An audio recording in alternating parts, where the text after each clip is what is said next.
Saya nggak bagi semuanya satu-satu, hanya perwakilan aja. Oh, boleh. Oke, baik. Patograf ini boleh saya lanjut? Boleh.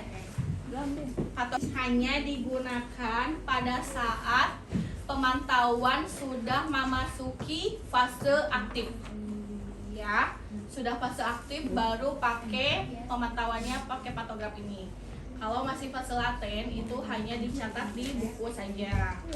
Oke. Untuk ini ada nomor register. Kalau nggak kelihatan di sini boleh pakai kecil nanti. Nomor register, nomor puskesmas itu udah ada dari itunya ya, administratif. Terus nama ibu boleh ditulis dengan Nyonya N, inisial atau namanya langsung. Umur biasa, GPA ini. Lagi di video. G itu apa? Barter gantian. Oh iya. Status. Ya, geseran. Berarti udah paham ya? Kalau ini oke. Kemudian hamil berapa minggu ditulis, tanggal masuk, pukul berapa, ketuban pecah biasanya pengakuan ibunya kalau misalkan memang ketubannya sudah pecah di rumah. Kemudian mules sejak jam berapa juga ditulis, alamat. Oke, lanjut. Nah, sebelum saya jelasin lebih lanjut nih, satu kotak kecil gini, satu kotak kecil ke bawah, satu kotak kecil ke bawah, itu waktunya 30 menit.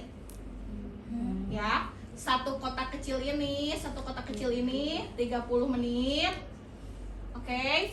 Kemudian sampai ke bawah sini, sampai ke bawah sini sama. Nah, untuk waktu ditulis di sini. Ada waktu pukul. Ditulis di sini. Berarti satu kotak besar ini kan ada dua kotak kecil. 1 jam ya. Ingat. Oke, 1 jam. Lanjut. Nah, di sini ada denyut jantung janin kali per menit. Diperiksa setiap 30 menit. Diperiksa setiap 30 menit.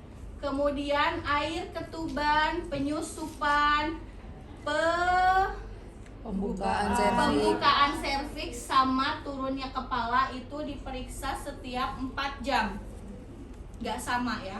Setiap 4 jam. Air ketuban, penyusupan, pembukaan, turunnya kepala diisi setiap 4 jam. Diperiksa setiap 4 jam. Untuk denyut jantung janin itu hanya diisi dengan titik tapi tebal. Di garisnya misalkan 100 berarti ini, misalkan 145 berarti ada di tengah-tengah antara 140 dan 145. 150. Kelihatan kan saya ngejelasin? Kemudian untuk air ketuban diisinya dengan inisial U untuk utuh, belum pecah nih, utuh. J untuk sudah pecah, air ketubannya jernih, itu J. M sudah pecah, air ketuban bercampur mekonium atau feses bayi. Oke. D untuk sudah pecah, air ketuban bercampur dengan darah. K satu lagi itu air ketuban pecah kering, ya, kering itu untuk K. Oke. Jangan sampai salah. Kemudian penyusupan. Penyusupan ini diisi dengan inisial 0, 1, 2.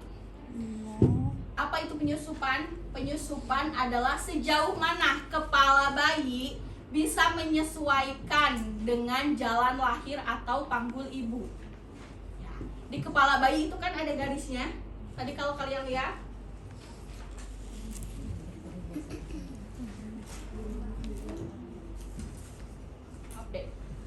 ada garisnya, ya. Ini namanya sutura.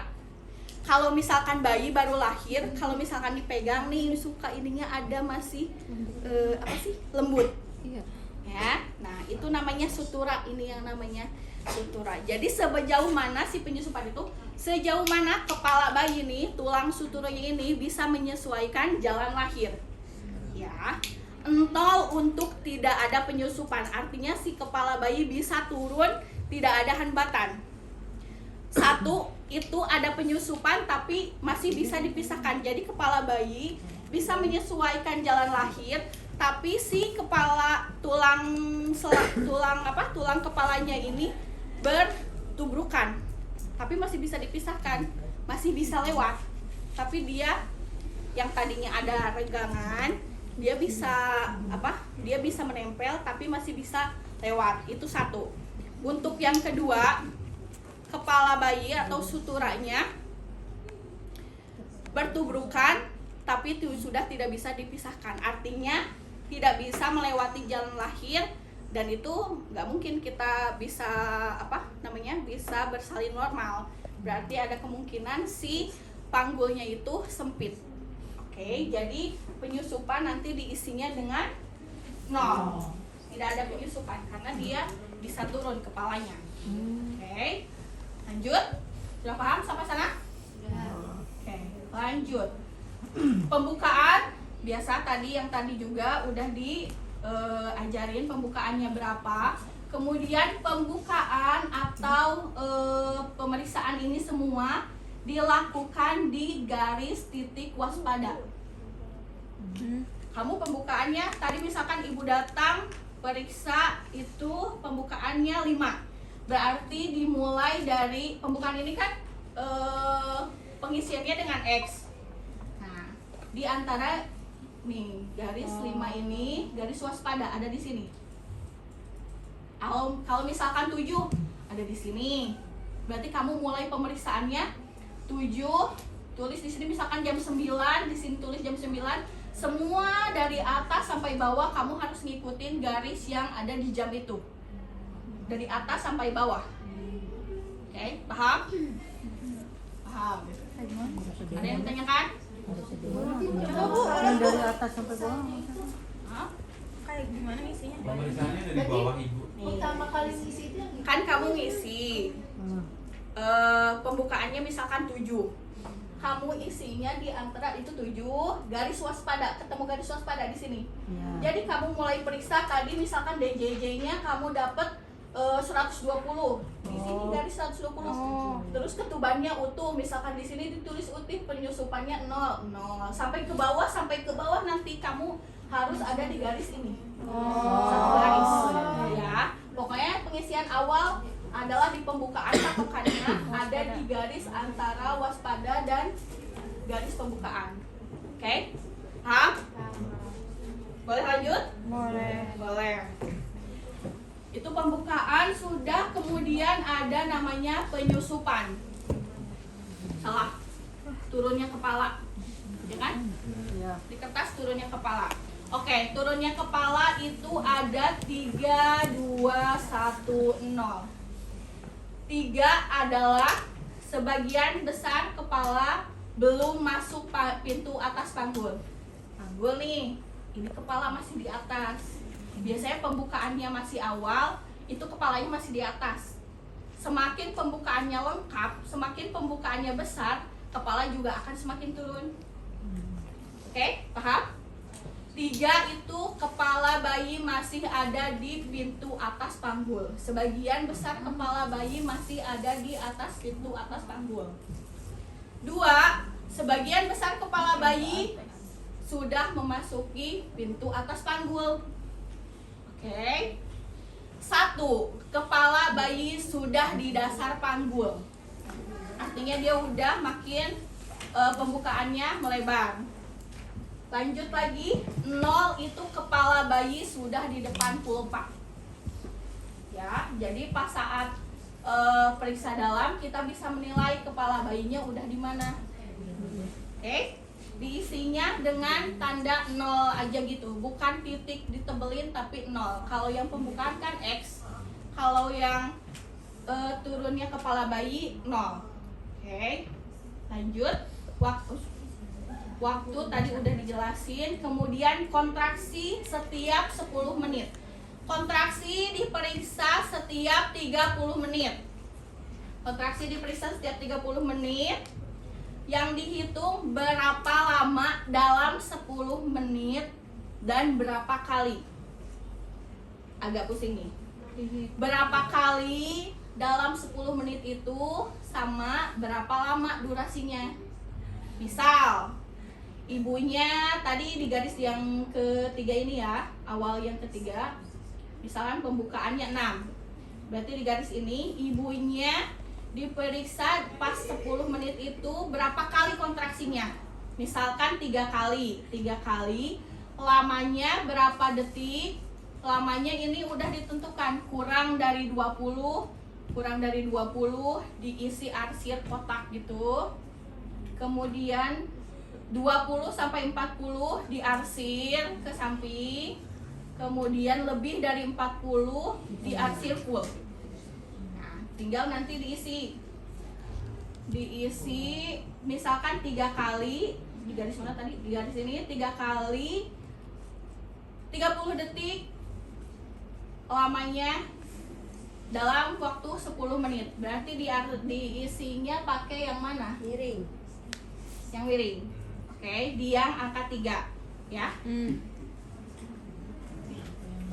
Boleh minta tolong nggak? Tiganya sampai mana? Di depan ada 21 detik, berarti diisinya yang arsil pur itu. Iya, arsil pur lah pokoknya intinya.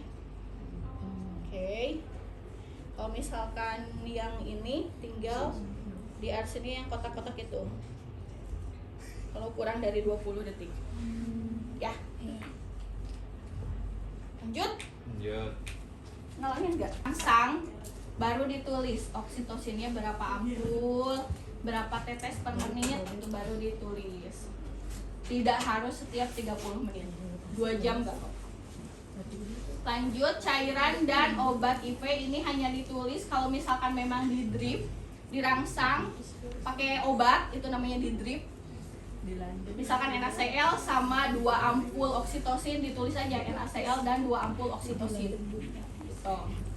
Kemudian nadi diisi setiap 30 menit.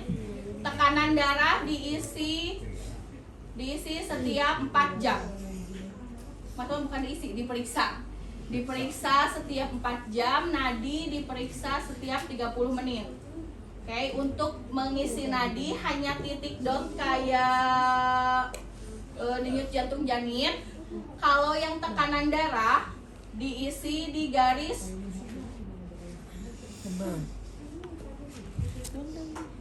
tengah ini. Misalkan 140, tinggal tanda panah 140, tarik garis per 90. Di garis tebalnya itu. Ya, di garis tebal dipasangin tanda panah kayak gini, atas bawah. Ya. Pusing aja. Tekanan darah 4 jam ya per 4 jam. Tekanan darah 4 jam ya. Nadi 30 menit. Temperatur setiap 2 jam. Temperatur suhu setiap 2 jam. Urin setiap 2 sampai 4 jam. Biasanya yang diukur hanya volume. Untuk protein aseton biasanya jarang. Hanya volumenya saja, banyaknya. Kemudian makan terakhir ini berdasarkan pengakuan ibu. Makan terakhir ibu kapan? Jenisnya apa? Porsinya berapa banyak? Tinggal ditulis, sama di sini ditandatanganin penolong. Lembar pertama udah. Ada yang ditanyakan? Emang berapa lembar? Tanggal, nama bidan atau penolong, tempat persalinan di checklist biasa kayak gitu. Kemudian alamat tempat bersalin tinggal ditulis, rujuk. Kalau misalkan memang dirujuk, pada saat kala berapa dirujuk itu tadi pentingnya kita juga tahu per kalanya itu. Terus alasan merujuk tulis, tempat rujukan, pendamping persalinan tinggal dicontreng-contreng. Kala 1. Nah, kala 1 yang tadi depan itu awal melewati garis waspada atau tidak. Jadi gimana?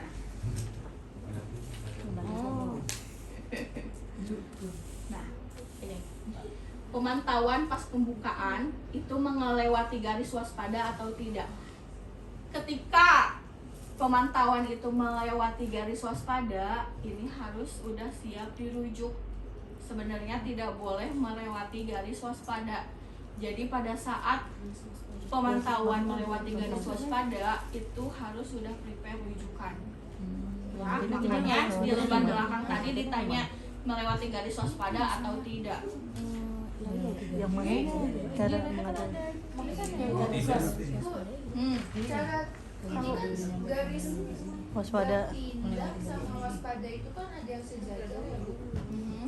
Nah itu cara kita tahu harus dirujuk itu gimana Bu? Kan Soalnya banget. soalnya itu kan sejajar. coba Bu lagi Bu tadi Yang waspada Bu. maaf ya Bu. Nah itu kan kata Ibu kan kalau misalkan melewati itu kan harus dirujuk ya. Nah iya Bu. Tapi itu kan yang waktu yang Ini. Nah ya itu.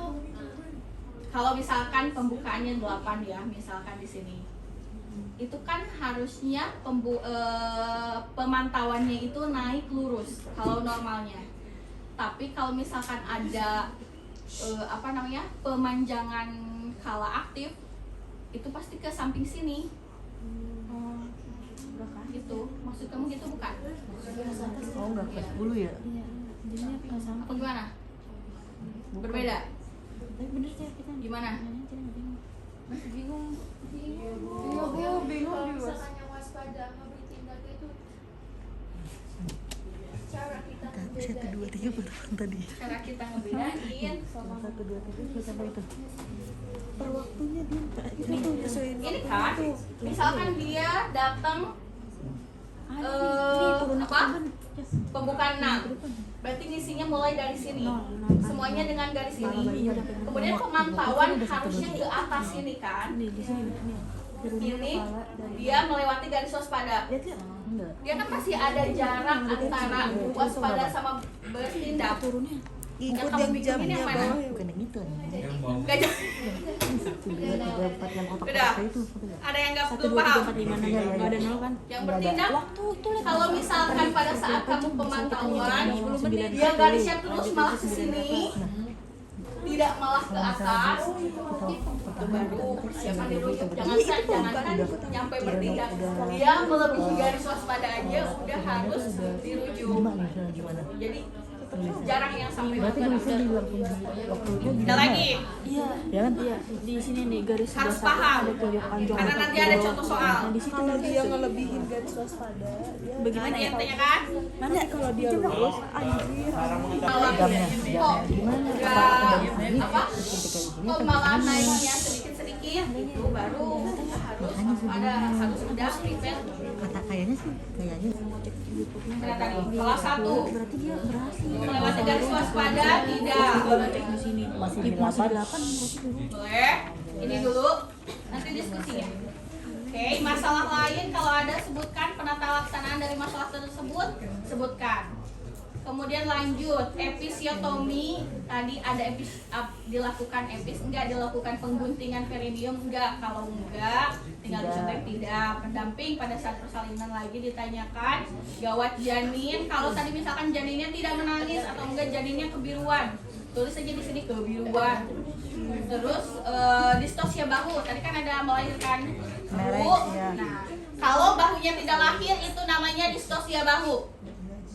Ya, tadi ada proses melahirkan bahu kan, tarik cunam ke bawah untuk melahirkan bahu depan, tarik cunam ke atas, melahirkan bahu belakang. Kalau bahunya magol, bahunya nggak bisa dilahirin, itu namanya distosia bahu.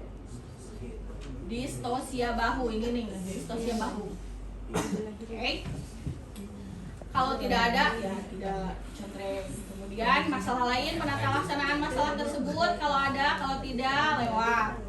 Kala 3, berapa lama kala 3? Kala 3 biasanya tidak lebih dari 15 menit. Terus di sini kan ada ditanyakan pemberian oksitosin kedua. Jadi untuk pemberian oksitosin itu tadi kan 1 kali itu segera setelah lahir. Kalian hanya mendampingi ya. Kalau misalkan saya bidan gitu untuk pengetahuan aja. Jadi untuk pemberian oksitosin bisa dilakukan 2 kali sebelum akhirnya merujuk. Kalau tidak ada perkembangan 2 kali, 15. 1 kali oksitosin pertama itu dilakukan pada saat segera setelah lahir. 15 menit plasentanya nggak lahir, tidak copot-copot, tidak mau lahir, boleh dilakukan oksitosin yang kedua. Sampai 15 menit dari oksitosin kedua tidak mau lahir, baru dirujuk. Oke, makanya ditanyain oksitosin kedua diberikan atau tidak. Ya. Kalau misalkan tidak, ya contohnya. Kalau misalkan iya, alasannya apa? Plasenta masih tidak mau lahir. Atau misalkan ada kasus yang tali pusatnya apa namanya? Putus. Ada juga. Jadi nggak bisa lahir si tadi plasentanya karena kita nggak bisa meregangkan. Jadi akhirnya dia putus. Bisa ditulis di sini. Kemudian peregangan tali pusat terkendali iya atau tidak? Ya, tadi kan memang rangkaian manajemen aktif skala 3. Kemudian lanjut masase. Tuh di sini juga ditanyain, dilakukan masase atau tidak? Plasenta lahir lengkap atau tidak? Biasa diisi plasenta lahir lebih dari 30 menit. Ya atau tidak? Laserasi, robekan, kalau misalkan ada disebutkan di mana derajatnya. Seperti yang tadi saya sebutkan. Di kulit kah, di otot kah, di sphincter anikah, atau sudah di rektum. Oke. Kemudian kalau ada penjahitan ditulis anestesi dengan anestesi atau tidak, atonia uteri atau tidak adanya kontraksi, namanya atonia uteri. Tidak adanya kontraksi uterus setelah plasenta lahir, itu namanya atonia, ya. Ada atau tidak? Kalau ada perdarahan, jumlah darahnya berapa? Kalau ada masalah lain, sebutkan, tinggal disebut juga penata laksanaannya. Kemudian lanjut ke berat badan, itu pada saat 1 jam setelah lahir berat badannya berapa, panjang, jenis kelamin, penilaiannya baik ada penyulit atau tidak. Maksudnya penyulit kayak tali pusatnya itu terlilit tali pusat. Kemudian bayi lahir normal, mengeringkan, menghangatkan, tadi tindakan yang udah kalian lakukan. Terus aspiksia atau bayinya susah bernapas pada saat lahir. Kalau melendung juga nggak apa-apa. Dicontoh kehilangan suhu, bukan kehilangan, kedinginan bayinya. Pemberian ASI 1 jam, tadi IMD, kalau tidak kala 4. Kala 4 ada di patograf bagian belakang ini. Kala 4, pemantauan kala 4 berapa lama pemantauannya? Setiap 2 jam sekali. Selama 2 jam. Pemeriksaannya 1 jam pertama itu setiap 15 menit. Makanya ada kotaknya 4, 15 menit, 15 menit, 15 menit. 1 jam kedua setiap 30 menit. Yang diperiksa apa aja? Tekanan darah diperiksa setiap 15 menit, setiap 30 menit. Nah, juga kecuali ini yang kosong suhu. Ini suhu setiap 1 jam. Kemudian tinggi fundus uterus juga dipantau. Kontraksi, kandung kemih, perdarahan. Ini diisi biasanya perdarahan dengan perkiraan berapa mili. Kandung kemih juga sama, kosong atau enggak, penuh atau enggak, diisi pengeluarannya. Kalau kontraksi uterus itu harus positif, harus keras kayak tadi. Kemudian tinggi fundus uteri dihitung dengan perjarian. Kan uterusnya udah di bawah ya, udah tidak di atas lagi, sudah di atas simfisis, jadi menggunakan jari. Berapa, entah itu sepusat, entah itu 2 jari di bawah pusat, atau 2 jari di atas simfisis. Kebayang nggak? Enggak. Oke, untuk tinggi fundus uteri. Kan dia udah lahir, udah gak di atas kan fundusnya, udah antara sepusat sampai ke bawah. Jadi hasil pemeriksaannya itu antara sejajar dengan pusat. Ya kan uterusnya udah di sini. Karena bayi sama plasentanya udah keluar, jadi dia kembali normal ukurannya. Ya, tidak langsung normal seperti semula, tidak. Tapi ya masih agak besar gitu. Jadi dia paling ada di antara pusat sampai ke bawah. Jadi hasil pemeriksaannya antara sepusat atau enggak, nanti diperiksa 2 jari kah di bawah pusat, 3 jari kah di bawah pusat, atau 3 jari di atas simfisis. Seperti itu. Oke, paham? Lanjut, nadi biasa, tekanan darah biasa. Diukur. Kemudian masalah kala 4, kalau ada masalah di kala 4, penata laksanaannya apa, hasilnya apa, ditulis. Sudah beres? Fotograf